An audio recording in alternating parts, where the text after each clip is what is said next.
Bonjour tout le monde, ici Idir. Aujourd'hui, je vais vous parler d'un item qui est mi-exclusif japonais, on va dire. Voilà l'item en question. Hop. C'est la Gift Box Emerald. Alors cette boîte, elle est sortie en français. En français, je sais pas en réalité. Elle est sortie en anglais en tout cas. C'est une boîte dans laquelle il y avait des boosters et puis des cartes promo. Au Japon, elle se constitue de deux decks. Deux decks qui contiennent 90% de cartes non exclusives au Japon, 90% de cartes qu'on retrouve en France et à l'international dans la série X Emerald, puisque la série X Emerald n'existe pas en japonais. Et dedans, il y a deux cartes exclusivement japonaises en fait, seulement deux. Mais je vous présente l'item dans sa globalité pour présenter surtout ces deux cartes là en fait. Donc, ça se constitue de deux demi-decks, que voilà. Et puis bon, bah à l'intérieur, il y a aussi un petit jeton Pikachu. Et bon, bah, rien de très intéressant, on va dire.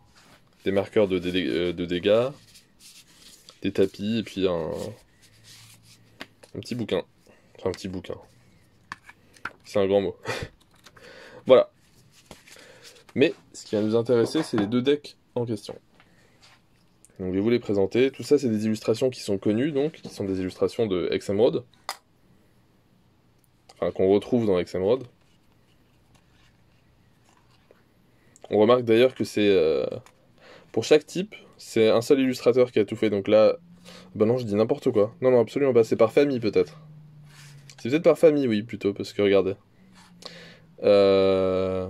Oh, c'est terrible, j'ai oublié leur nom à ces deux-là. Mais vous voyez que c'est Cookie Saitu qui a fait les deux. Ensuite, pour Gloopty et Avaltu, les deux sont d'Atsuko Nishida. Ensuite, Yuka Mori, pardon, qui a fait Balbuto et Kaorin. Cookie Saitu qui a fait Kyogre, ok. Yuka Mori qui a fait également Zigzaton et Linéon. Les traîneurs, ok. Atsuko Nishida, encore une fois, qui a fait Spoink et Groré. Je sais plus. Quelque chose comme ça. Et on arrive sur la carte exclusive.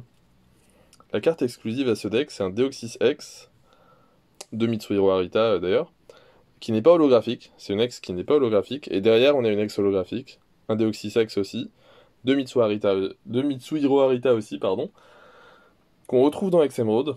On retrouve toutes les cartes dans X Emerald, sauf celle-ci qui a une exclusivité japonaise, et qui me fait d'ailleurs beaucoup penser à une illustration de classeur. Hop, que voilà.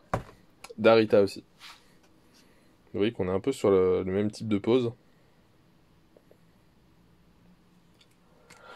Voilà, la vidéo en fait je la fais principalement pour présenter cette carte là, parce que c'est une carte qui m'intrigue beaucoup, c'est une carte que j'ai découvert un peu sur le tard, que je vois vraiment très peu sur le marché, et en fait quand on regarde sa population chez PSA, il y en a que deux qui sont notés, un 9 et un 10. Alors je sais qu'il y a un autre 9, mais qui a été mal numéroté, qui a été numéroté comme étant une autre carte, mais il y en a très peu. En comparaison, la version holographique, il y en a 14 qui sont notés, ce qui est pas énorme mais qui est quand même beaucoup plus. Et puis, si on passe à l'autre deck, on va voir que l'ex de l'autre deck, il y en a 29 exemplaires qui sont notés. Donc seulement 2 pour ce Deoxys, c'est une anomalie, on va dire. Alors, Barpo, 2 Kagemaru Himeno. Milobellus, 2 Kagemaru Himeno. Kyogre de Masakazu Fukuda. Dynavolt de Himeno. Elexprint de Himeno. Naoyo Kimura qui a fait Pozipi et Negapi. Naoyo Kimura qui a aussi fait Nirondelle et Eledel. Fukuda qui a fait le Chamallow? Chamallow ou pas? Je sais plus. Et le Camerupt. Et l'exclusivité, la voici. L'exclusivité, c'est un Rayquaza X holographique pour le coup. Donc voilà. Le Deoxys de tout à l'heure et celui-là sont les deux exclusivités de cette box. Et ce Rayquaza, il en existe 29 exemplaires notés chez PSA. Contre 2 seulement pour le Deoxys de tout à l'heure non holo. Alors, je sais pas ce qui explique ça, pardon. de mes nombreuses années à fouiller le Japon, à fouiller le marché japonais, je constate que je vois beaucoup plus souvent cette carte-là que celle-là, alors qu'elles viennent précisément du même deck, donc qu'il y a la même population, logiquement, la même quantité existe. Donc je sais pas, peut-être le fait qu'elle est non holographique fait qu'elle passe peut-être un peu inaperçue, mais c'est une illustration assez sympa, je trouve, que j'aime beaucoup. Et ouais, elle est intrigante. Elle est intrigante. D'ailleurs, dédicace à Emmanuel, parce que je sais qu'il l'a cherchée pendant un moment et qu'il a un peu eu du mal à la trouver. Donc voilà. J'espère que cette petite vidéo vous aura plu, pas très longue. J'espère qu'elle vous aura fait découvrir ces deux cartes.